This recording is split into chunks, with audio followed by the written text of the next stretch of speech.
പ്രണയാംശം രചന ശ്രീയക്കു. അവതരണം ഷാഹുൽ മലയിൽ. എഡിറ്റിംഗ് ഷെരീജ് പൂനൂർ. നീത ആവേശത്തോടെ ഓരോന്നും പറയുന്നത് ഒരു പുഞ്ചിരിയോടെ കേട്ടു നിൽക്കുകയായിരുന്നു കാശി. തന്നെ അവൾക്ക് മനസ്സിലാക്കാൻ പറ്റില്ല എന്നോർത്ത് അവന് അതിയായ സന്തോഷം തോന്നുന്നുണ്ടായിരുന്നു.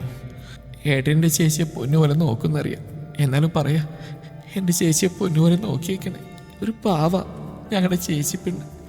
ആരോടും ദേഷ്യപ്പെടാൻ ആ ശബ്ദം ഉയർത്താനൊന്നും ആ പാവത്തിനറിയില്ല. അത്രയും പറഞ്ഞു കഴിഞ്ഞപ്പോഴേക്കും നീത പൊട്ടിക്കരഞ്ഞു പോയിരുന്നു. അവൾ മുഖം പൊത്തിക്കരഞ്ഞുകൊണ്ട് നിലത്തേക്ക് ഊർന്നിരിക്കാൻ പോയപ്പോഴേക്കും കാശി അവൾ നെഞ്ചിലേക്ക് പൊതിഞ്ഞു പിടിച്ചിരുന്നു. ഒരേ ഏട്ടന്റെ വാത്സല്യത്തോടെ അവൻ അവളുടെ മുടിയിൽ മെല്ലെ തഴുകി. ഇതെല്ലാം കേട്ടുകൊണ്ടും കണ്ടുകൊണ്ടും നിളയും വീൽ ചെയറിലിരുന്ന് കരഞ്ഞു. കരയില്ലേ മക്കളെ നിങ്ങൾ? ഇത്രയും നാൾ നിങ്ങൾ കരഞ്ഞില്ലേ? ഇനി അങ്ങോട്ട് സന്തോഷിക്കാനുള്ള നാളുകളാ. പിന്നെ നിങ്ങളുടെ ചേച്ചിയെ നോക്കുന്ന കാര്യം. വർഷങ്ങൾക്ക് മുന്നേ തന്നെ എൻ്റെ നെഞ്ചിൽ കുടിയേറിയവളവള്. പക്ഷേ വിധിയുടെ വിളയാട്ടം കൊണ്ട് അവളെ എനിക്ക് നഷ്ടമായി. എന്നാൽ അതേ വിധി തന്നെ അവളെ എൻ്റെ അടുത്ത് എത്തിച്ചു. അങ്ങനെയുള്ള പിന്നെ അവളെ ഞാൻ വിട്ടുകളയെന്ന് നിങ്ങൾക്ക് തോന്നുന്നുണ്ടോ? എൻ്റെ ജീവനാ നിങ്ങളെ നിലച്ചേച്ചി. എൻ്റെ ശരീരത്തിൽ നിന്ന് അവസാന ശ്വാസം പോകുന്നവരെ അവളെ ഞാൻ എൻ്റെ നെഞ്ചിലിട്ട് സംരക്ഷിക്കും. അതെൻ്റെ കുട്ടികൾക്ക് ഈ ഏട്ട് നൽകുന്ന വാക്കാ. അതുപോലെ എൻ്റെ പെണ്ണിൻ്റെ അനിയത്തി കുട്ടികൾ ഇനി മുതൽ എൻ്റെ അനിയത്തി കുട്ടികളാണ്.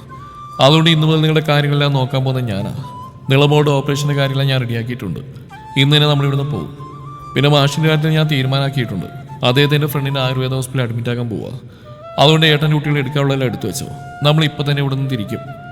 എനിക്ക് നിങ്ങളുടെ ചേച്ചിപ്പിടിനെയും കുഞ്ഞിനെ കാണാതിരിക്കാൻ പറ്റുന്നില്ല. അത്ര നേരം വാത്സല്യത്തോടെയും ഗൗരവത്തോടെയും കാര്യങ്ങൾ പറഞ്ഞിരുന്ന കാശി അവസാനം കുറുമ്പോടെ തങ്ങളുടെ ചേച്ചിയെയും കുഞ്ഞിനെയും പറ്റി പറയുന്ന കേട്ട് നിളയുന്ന ഇതേ മുഖത്തോട് മുഖം നോക്കി പുഞ്ചിരിച്ചു. അത് തങ്ങളുടെ ചേച്ചി സുരക്ഷിതനായൊരുവൻ്റെ കയ്യിലാണെന്നുള്ള ആശ്വാസത്തിൻ്റെതായിരുന്നു. പിന്നെ കാശി പറഞ്ഞ പ്രകാരം വേഗം തന്നെ അവർ അവിടുന്ന് പുറപ്പെട്ടു. അവർക്ക് നിലയെയും കുഞ്ഞിനെയും കാണുമെന്നുണ്ടായിരുന്നെങ്കിലും ഇപ്പോൾ അതിനുള്ള സമയമായിട്ടില്ലെന്ന് പറഞ്ഞ് കാശി അവരെ സമാധാനിപ്പിച്ചു. ഏകദേശം വൈകുന്നേരം ആവാറായപ്പോഴാണ് അവരവൻ്റെ തന്നെ ഫ്ലാറ്റിൽ എത്തിച്ചേർന്നു. അവർക്കുള്ള താമസ സൗകര്യം അവിടെയായിരുന്നു അവൻ ഒരുക്കിയിരുന്നത്. അവർക്ക് സഹായത്തിന് അവിടെ അന്നാമ എന്നൊരു സ്ത്രീയെ നിർത്തിയിരുന്നു. കാര്യങ്ങളെല്ലാം പറഞ്ഞേൽപ്പിച്ച് കാശി അപ്പോൾ തന്നെ അവിടുന്ന് തന്റെ പെണ്ണിനെയും പൊന്നോമനെയും കാണാൻ ഗസ്റ്റ് ഹൗസിലേക്ക് പാഞ്ഞു. അവിടെ എത്തിയതും അവൻ ആദ്യം മറഞ്ഞെന്ന് നിലയെ കൺകുളിർക്കെ കണ്ടു. അതിനുശേഷം ലച്ചുവിനോട് പറഞ്ഞ് കുഞ്ഞിപ്പെണ്ണിനെ പുറത്തേക്ക് കൊണ്ടുവരിച്ചു. കുഞ്ഞിപ്പെണ്ണിനെ കയ്യിലേക്ക് എടുത്തും അവൾ തന്റെ കുഞ്ഞി നീലക്കണ്ണുകൾ കൂർപ്പിച്ച് അവനെ നോക്കി. ഇത്ര നേരം തന്നെ കാണാതെയുള്ള പരിഭവം ആ കുഞ്ഞി നീലമിഴികളിൽ നിന്ന് അവന് മനസ്സിലാവുന്നുണ്ടായിരുന്നു. അവൻ അത്യധികം വാത്സല്യത്തോടെ ആ കുഞ്ഞിന്റെ നെറ്റിൽ നേർമയായി ചുണ്ടമർത്തി. കുറച്ചു നേരം കുഞ്ഞിനെ താലോചിച്ച് ഉറക്കിയതിനു ശേഷമാണ് അവൾ ലച്ചുവിന്റെ കയ്യിലേക്ക് തിരികെ നൽകിയത്. അതിനുശേഷം ഒരിക്കൽ കൂടി നിലയെ നോക്കി അവിടെ നിന്ന് ഇറങ്ങി. അവൻ ആകാശിനെ കോൾ ചെയ്ത് രാജേഷിനെ കൊണ്ടുവന്നിട്ടുള്ള ഗോഡൌണിലേക്ക് വരാൻ അറിയിച്ചു. അപ്പുറത്തുനിന്ന് അനുകൂലമായി മറുപടി കിട്ടിയതും കാശി ഫോൺ കട്ട് ചെയ്ത് ചുണ്ടിൽ വിരിഞ്ഞ പൈശാചികമായ ചിരിയോടെ ലക്ഷ്യസ്ഥാനത്തേക്ക് കുതിച്ചു. ഗാർഡ്സിലാൻ ഡോർ ക്ലോസ് ചെയ്ത് പുറത്തേക്ക് തിരികെ പോയതും ആ ഗോഡൌണിൽ വീണ്ടും വല്ലാത്തൊരു നിശബ്ദത നിറഞ്ഞു നിന്നു. അതെല്ലാം രാജേഷിനെ വല്ലാതെ ഭയത്തിൽ ആഴ്ത്തുന്നുണ്ടായിരുന്നു. അവൻ കുറച്ചേരം അവിടെ കിടന്ന് ഒച്ച വെച്ചെങ്കിലും ആരും തന്നെ തിരിഞ്ഞു നോക്കിയില്ല. വീണ്ടും അവന്റെ കണ്ണിൽ ഉറക്കം പിടിക്കപ്പെട്ടപ്പോഴാണ് ശക്തിയായി മുഖത്ത് വെള്ളം വന്ന് പതിച്ചത്. അവനൊരു ഞെട്ടലോടെ തലകുടിഞ്ഞ് മുന്നോട്ട് നോക്കി. എന്നാൽ പുരികക്കൊടികളിൽ നിന്നും കൺപീരികളിൽ നിന്നും വീഴുന്ന വെള്ളത്തുള്ളികൾ കാഴ്ചയെ മറക്കുന്നുണ്ടായിരുന്നു. ആദ്യം താൻ കണ്ടതിലും വിപരീതമായി ഗോഡൌണിന്റെ ഉള്ളിൽ മുഴുവൻ പ്രകാശം കൊണ്ട് നിറഞ്ഞിട്ടുണ്ടായിരുന്നു. അതിന്റെ വെളിച്ചം തന്നെ കണ്ണിലേക്ക് തുളച്ചു കയറുന്ന പോലെ അവൻ അനുഭവപ്പെട്ടു. അവനൊന്ന് തല താഴ്ത്തി വീണ്ടും 2-3 വട്ടം ശക്തമായി കുടഞ്ഞതിന് ശേഷമാണ് പിന്നീട് തലയുയർത്തി മുന്നോട്ട് നോക്കിയത്. മുന്നോട്ട് നോക്കി അവൻ കണ്ടത് നേരത്തെ വന്ന ഗാർഡ്സ് തന്നെ തന്നെ നോക്കി പുച്ചി ചിരിച്ച് നിൽക്കുന്നതാണ്. അതേസമയം അവരുടെ കണ്ണിൽ തരം ഭയഭക്തി ബഹുമാനവും തെളിഞ്ഞ് കാണുന്നുണ്ടായിരുന്നു. അത് തന്നോടല്ലെന്ന് അവന് വ്യക്തമായി. പിന്നെ അത് ആരോടാണെന്ന് അറിയാൻ വേണ്ടി അവരുടെ കണ്ണുകൾ പിന്തുടരുമ്പോഴാണ് തന്നെ കെട്ടിയതിന്റെ പുറകിലായി കാൽപെരുമാറ്റം കേട്ടത്. അത്രയും നിശബ്ദത തങ്ങിന്നിരുന്ന അവിടെ ആ ബൂട്ട്സിന്റെ ശബ്ദം മാത്രം മുഴങ്ങി കേട്ടുകൊണ്ടിരുന്നു. അത്ര നേരം ഭയം പുറമേ കാട്ടാതെ പിടിച്ചു നിന്നെങ്കിലും തന്റെ കാതുകളിൽ കേൾക്കുന്ന ആ ബൂട്ട്സിന്റെ ശബ്ദത്തിൽ രാജേഷിന്റെ ഹൃദയം 10 മടങ്ങ് വേഗത്തിൽ മിടിച്ചുകൊണ്ടിരുന്നു. ഭയത്താൽ മുഖത്തെ വെള്ളത്തിനൊപ്പം വിയർപ്പും ഒഴുകിയിറങ്ങി ഭയം കൊണ്ട് അവൻ തന്റെ കണ്ണുകൾ ഇറുക്കെ മൂടി. എന്നാൽ പെട്ടെന്നാണ് ആ ബൂട്ട്സിന്റെ ശബ്ദം നിശ്ചലമായത്. അതിനു പുറകെ തൊട്ടടുന്നൊരുവന്റെ ശാന്തമായ ശബ്ദം. എന്താ രാജേഷ് കണ്ണടച്ച് നിൽക്കുന്നത്? തനിക്ക് താൻ ചെയ്തുള്ള പ്രതിഫലം വേണ്ടേ? എത്ര ലക്ഷമാണ് വേണ്ടെന്ന് വീട്ടിൽ പോയി കൃത്യമായിട്ട് കണക്ക് കൂട്ടിയോ? തനിക്ക് അത്രയും പരിചിതമായ ശബ്ദം കേട്ടതും രാജേഷ് കണ്ണുകൾ വലിച്ചുറന്നു. തന്റെ മുമ്പിലായി പരിഹാസ ചിരിയോട് നിൽക്കുന്ന കാശിയെ കണ്ടവൻ വെട്ടിവറച്ചു. അവന്റെ തൊട്ടുപിറകെ തന്നെ ആകാശം അവന് നോക്കി പല്ലിറുമി നിൽക്കുന്നുണ്ടായിരുന്നു. ആകാശിന്റെ വലിഞ്ഞു മുറുകിയ മുഖത്തേക്കാളും കാശിയുടെ ശാന്തമായ മുഖമായിരുന്നു രാജേഷിനെ കൂടുതൽ ഭീതിയിലാഴ്ത്തിയത്. കാരണം താൻ പലപ്പോഴായി ഓഫീസിൽ കേട്ടുപഴകിയൊന്നായിരുന്നു കശ്യപ് സാറിന്റെ ദേഷ്യവും രൗദ്രഭാവവും. അവന്റെ ദേഷ്യത്തോടെയുള്ള മുഖത്തേക്കാളും ശാന്തമായ മുഖമാണ് ഭയപ്പെടേണ്ടെന്ന് ഇതിനോടകം പലരിൽ നിന്നും അറിഞ്ഞതാണ്. അതിനാൽ തന്നെ പലപ്പോഴും അവന് നേരിൽ കാണുന്ന സാഹചര്യങ്ങളിലെല്ലാം ഒരു ചെറുഭയം തന്നെ പിടികൂടിയിരുന്നു. അതുകൊണ്ട് തന്നെയാണ് പരമാവധി അവർക്ക് സംശയം തോന്നാത്ത വിധം നിലയുടെ പേരും പറഞ്ഞ് അവരിൽ നിന്ന് പണം കൈപ്പറ്റിയത്. പക്ഷേ ഇപ്പോൾ ഇങ്ങനെ തൻ്റെ അടുത്ത് വന്ന് നിൽക്കണമെന്നുണ്ടെങ്കിൽ അവർ എന്തെല്ലാം അറിഞ്ഞെന്ന് അവൻ ഉറപ്പായി. ഇനി അങ്ങോട്ട് എന്താവും തൻ്റെ അവസ്ഥയെന്ന് ഓർത്ത് അവൻ വല്ലാതെ ഭയന്നു. എന്താ രാജേഷ് ഞാൻ ചോദിച്ചതിന് മറുപടി പറയാത്തത്? തനിക്ക് താൻ ചെയ്ത പ്രവൃത്തിക്കുള്ള പ്രതിഫലം വേണ്ടേ? കാശി അവൻ്റെ മുടിയിൽ പിടിച്ച് തല പുറകോട്ട് വളച്ച് അവൻ്റെ മുഖത്തോട്ട് മുഖമടുപ്പിച്ച് ചോദിച്ചതും അവൻ ഭയം കൊണ്ട് ഉമിനീര് വിഴുകി. സർ, ഞാൻ എന്നെന്തിനാ ഇങ്ങോട്ട് കൊണ്ടുവന്ന്? എനിക്കൊന്നും അറിയില്ല. എന്നെ മര്യാദ കഴിച്ചിട്ട് പണം തരാന്ന് പറഞ്ഞിട്ട് എന്നെന്തിനാ അവിടെ കൊണ്ടുവന്ന് കെട്ടിട്ടിരിക്കുന്നത്? എന്തു പറ്റി രാജേഷ്? വല്ലാതെ വെറുക്കുന്നുണ്ടല്ലോ. തണുത്തിട്ടാണോ? തണുത്തിട്ടാണെങ്കിൽ സാരമില്ല കേട്ടോ. കുറച്ച് കഴിയുമ്പോൾ ഈ ബോഡി മുഴുവൻ ഞാൻ ഹീറ്റാക്കി തരുന്നുണ്ട്. പിന്നെ തന്നെ അഴിച്ചുവിടുന്ന കാര്യം അത് തനിക്കുള്ള പ്രതിഫലം തന്നതിന് ശേഷം ആലോചിക്കാം. തലയുള്ള കാശിയുടെ കൈകളുടെ പിടുത്തം ഒന്നുകൂടി മുറുകിയതും രാജേഷിന് തൻ്റെ തല വെട്ടിപ്പൊളിയുന്ന വേദന എടുക്കുന്നുണ്ടായിരുന്നു. വേദന കൊണ്ട് ചുളിയുന്നതിൻ്റെ മുഖം കണ്ട് കാശി വന്യമായി ചിരിച്ചു. അപ്പൊ എങ്ങനെയാ രാജേഷേ, പറഞ്ഞു തുടങ്ങിയല്ലേ? കാശിയുടെ ചോദ്യത്തിന് മൗനമായിരുന്നു അവൻ്റെ മറുപടി. അതുകൊണ്ട് ഒരു പുഞ്ചിരിയോടെ കാശി അടുത്ത് നിൽക്കുന്ന ഗാർഡിനെ നോക്കി. അതിനുശേഷം രാജേഷിനെ ബന്ധിച്ച് ചങ്ങലയിലേക്ക് നോക്കി കണ്ണു കാണിച്ചു. അതുകൊണ്ട് അയാൾ വേഗം തന്നെ അവരെ ബന്ധിച്ചുള്ള ചങ്ങലകളെല്ലാം അഴിച്ചു മാറ്റി. ബന്ധനത്തിൽ നിന്ന് മുക്തനായതും രാജേഷ് തന്റെ കൈകാലുകളൊന്ന് കുടഞ്ഞ് നേരെ നിൽക്കാൻ തുടങ്ങുമ്പോഴേക്കും ശക്തമായൊരു പ്രഹരം നെഞ്ചിലേക്കേറ്റ് അവൻ തെറിച്ചു വീണു. നെഞ്ചിൽ അസഹനീയമായ വേദന തോന്നിയെങ്കിലും അവൻ വീണെടുത്ത് എഴുന്നേറ്റ് ദേഷ്യത്തോടെ മുന്നിലേക്ക് നോക്കി. എന്നാൽ അവിടെ പൈശാചികമായ ചിരിയോടെ നിൽക്കുന്ന കാശിയെ കണ്ട് അവനിൽ ദേഷ്യത്തിന് പുറമേ ഭയം വന്ന് പൊതിഞ്ഞു. എന്നിരുന്നാലും എങ്ങനെയെങ്കിലും ഇവിടുന്ന് രക്ഷപ്പെടണമെന്ന ചിന്ത മനസ്സിലുള്ളതുകൊണ്ട് അവൻ കാശിയോട് പൊരുതി നിൽക്കാൻ തീരുമാനിച്ചു. അവൻ ഓടി വന്ന് കാശിക്ക് നേരെ കാലുയർത്താൻ നിന്നും അവൻ ആ കാലിൽ പിടിച്ച് നിലത്തടിച്ചു. വേദന കൊണ്ട് പിടഞ്ഞെങ്കിലും അവൻ വീണ്ടും എഴുന്നേറ്റ് കാശിക്ക് നേരെ പഞ്ച് ചെയ്യാൻ ഒരുങ്ങി. എന്നാൽ അത് മുൻകൂട്ടി കണ്ട കാശി അവന്റെ കൈകൾ പിടിച്ചു വെച്ച് അവന്റെ മൂക്കിൽ നോക്കി പഞ്ച് ചെയ്തു. മൂക്കിൽ നിന്നും പൈപ്പ് തുറന്നു വിട്ട പോലെ രക്തം ഒഴുകുന്ന കണ്ട് രാജേഷ് ഭയം കൊണ്ട് അലറി വിളിച്ചു.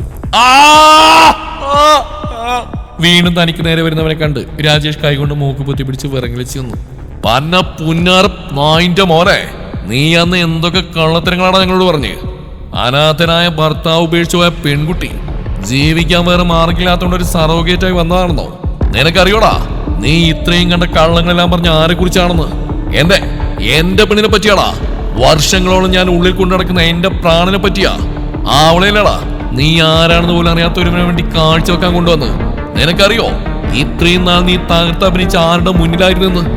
നീ അവിടെ ആരുടെ മുറിയിലേക്കാണോ കയറ്റി വിട്ടത് അവന്റെ മുന്നിൽ തന്നെയായിരുന്നു. അതേടാ, അന്ന് ആ മുറിയിലുണ്ടായിരുന്ന മറ്റാരും ആയിരുന്നില്ല, ഈ ഞാനായിരുന്നു. അറിയാതെയാണെങ്കിൽ ഈ കാശിയുടെ കൂടെ ആയിരുന്നടാ എന്റെ പെണ്ണ് കിടന്നത്. കാശിയിൽ നിന്നും കേട്ട വാക്കുകളിൽ തറഞ്ഞു നിൽക്കായിരുന്നു രാജേഷ്. അവനൊരിക്കലും അത് കാശിയായിരിക്കുമെന്ന് പ്രതീക്ഷിച്ചിരുന്നില്ല. അതിനു പുറമെ നിലാവന്റെ പ്രണയമായിരുന്നു എന്ന വെളിപ്പെടുത്തലും അവനൊരു നടുക്കത്തോടെ കാശിയെ നോക്കാൻ നിന്നു. കാശിയുടെ അടുത്ത പ്രഹരമേറ്റ് അവൻ നിലത്തേക്ക് വീണിരുന്നു. നിലത്തേക്ക് വീണ അവന്റെ മുഖത്ത് കാശി ബൂട്ട് കൊണ്ട് അമർത്തി ഞെരിച്ചു. വേദന കൊണ്ട് കാശിയുടെ ബൂട്ടിന്റെ കീഴിൽ കിടന്ന് പിടക്കുന്ന രാജേഷിനെ കണ്ട് അവിടെ നിൽക്കുന്ന ഗാർഡ്സും ആകാശം പുച്ഛത്താൽ ചിരിച്ചു. കരയടാ, ഉറക്കെ കരയ്. നിന്റെ ആ കരച്ചിൽ കേൾക്കുന്ന എനിക്ക് ആനന്ദമാ. കാരണം അതിനിരട്ടി എന്റെ പെണ്ണ് ചങ്ക് പൊട്ടി കരഞ്ഞിട്ടുണ്ട്. എത്ര നൊന്നിട്ടുണ്ടാവും അവൾക്ക്. പാവലായിരുന്നോടാ അവള്. ആ സമ്പത്തിന് ശേഷം നീ അവളെ വീണ്ടും വീണ്ടും ദ്രോഹിച്ചുകൊണ്ടിരുന്നില്ലേ? അവളുടെ വയറ്റൊരു കുഞ്ഞ് വളരുന്നുണ്ടെന്ന് പറഞ്ഞിട്ടും നീ അവളെ ദ്രോഹിച്ചു. എന്റെ കുഞ്ഞിനെ വെച്ച് വരെ നീ വിലവേശാൻ തുടങ്ങി. ഇതിനെല്ലാത്തിനും ചേർത്ത് നിന്നെ അനുഭവിപ്പിക്കാതെ വെറുതെ വിടില്ലടാ നായിന്റെ മോനെ. നിലത്ത് കിടന്ന് പിടയുന്നവനെ മുടിക്ക് പിടിച്ച് എഴുന്നേൽപ്പിച്ച് വീണ്ടും അവൻ ആഞ്ഞു പ്രഹരിച്ചുകൊണ്ടിരുന്നു. നിന്റെ ഈ കൈകൾ കൊണ്ടില്ലടാ നീ എന്റെ പെണ്ണിനെ തല്ലിയത്. അതും പറഞ്ഞുകൊണ്ട് കാശി അടുത്തുള്ള ടേബിൾ വെച്ചിരുന്ന ഇരുമ്പ് തന്റെ അടുത്ത് കയ്യിൽ പിടിച്ചു. അതിനുശേഷം ഗാർഡ്സിനോട് അവനെ പഴയ പോലെ ചെങ്ങല കൊണ്ട് ബന്ധിക്കാൻ പറഞ്ഞു. രാജേഷിനൊന്ന് കുതിരാൻ പോലുമുള്ള ആരോഗ്യമില്ലാത്തത് കൊണ്ട് തന്നെ അവനെല്ലാത്തിനും നിന്നു കൊടുത്തു. അവനെ ബന്ധിച്ചു കഴിഞ്ഞു. ഗാർഡ്സ് രണ്ടു വശത്തേക്ക് നീങ്ങി നിന്നു. അതുകൊണ്ട് കാശി അവന്റെ ഷോൾഡർ മുതൽ കൈപ്പത്തി ഒരു ആഞ്ഞു പ്രഹരിക്കാൻ തുടങ്ങി. ഓരോ പ്രാവശ്യമുള്ള പ്രഹരത്തിലും അവന്റെ അലറിക്കരച്ചിൽ അവിടെ മുഴങ്ങി കേട്ടു.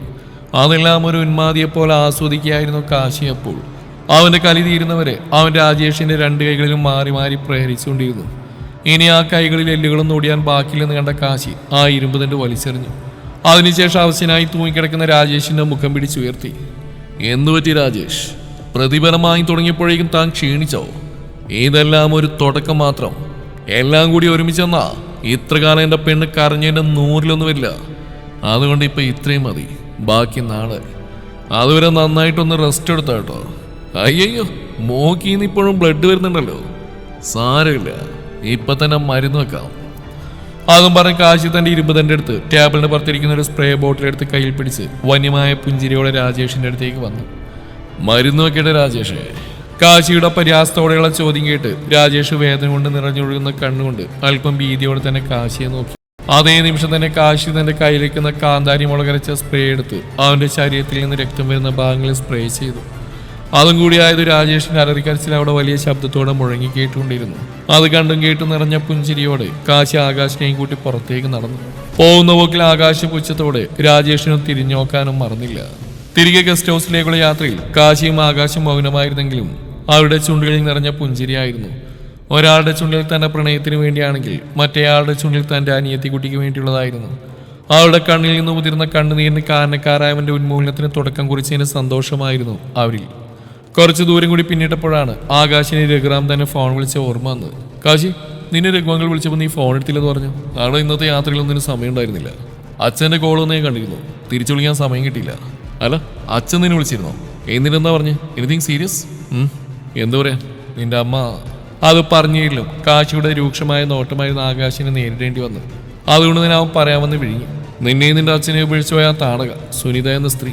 ഇത്രയും പറഞ്ഞ് ഇപ്പോൾ കറക്റ്റായെന്ന പോലെ ആകാശ് കാശിയുടെ മുഖത്തോട്ട് നോക്കി. അവന്റെ ചുണ്ടിലുള്ള കുഞ്ഞു പുഞ്ചിരി കണ്ട് ആകാശിന് സമാധാനമായി. അപ്പൊ പറഞ്ഞു വന്ന് ഇപ്പൊ ആ സ്ത്രീ അവിടെ ഒന്ന് നിൽപ്പുണ്ടല്ലോ. അവർക്കിപ്പോ നിന്നുള്ള സ്നേഹം മൂത്ത് അവർക്ക് നിന്നെ കാണാതെ വയ്യുന്നു. നീ എന്താ അവിടേക്ക് ചെല്ലാത്തെന്ന് ചോദിച്ച് അവരങ്ങനെ ഒരു സൗകര്യവും കൊടുക്കുന്നില്ലെന്ന്, കരച്ചിലും പിടിച്ചിലുമാണെന്ന് മോനെ കാണണമെന്ന് പറഞ്ഞു.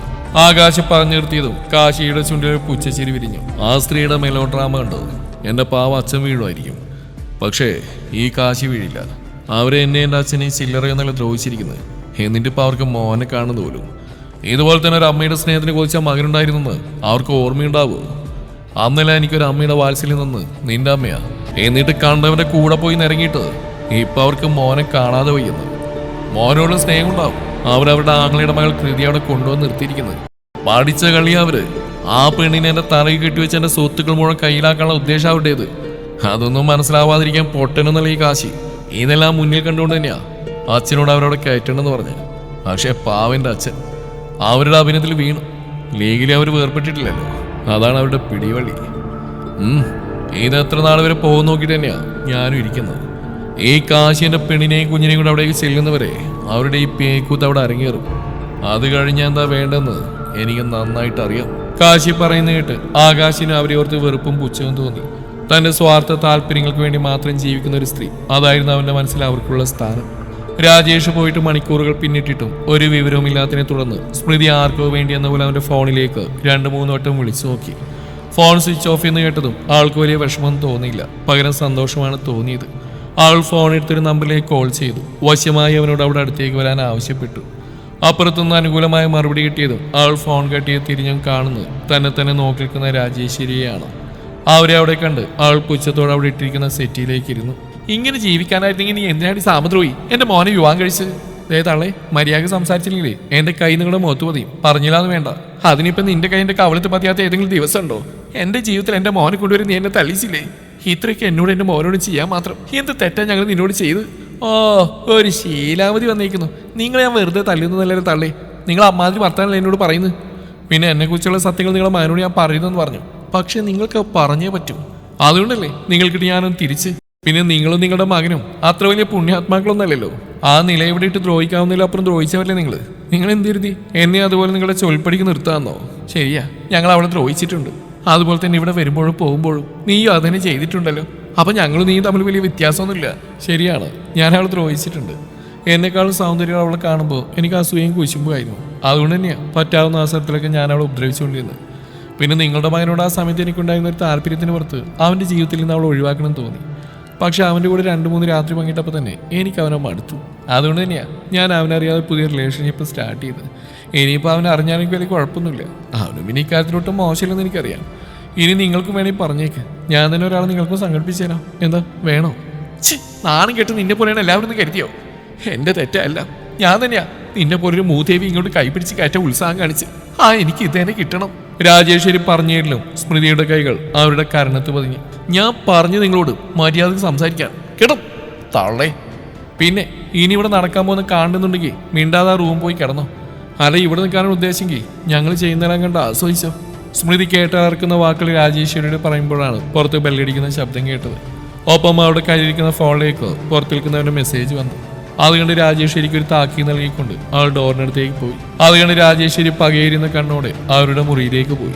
തുടരും ഈ കഥയുടെ ബാക്കി ഭാഗം നാളെ ഇതേ സമയം.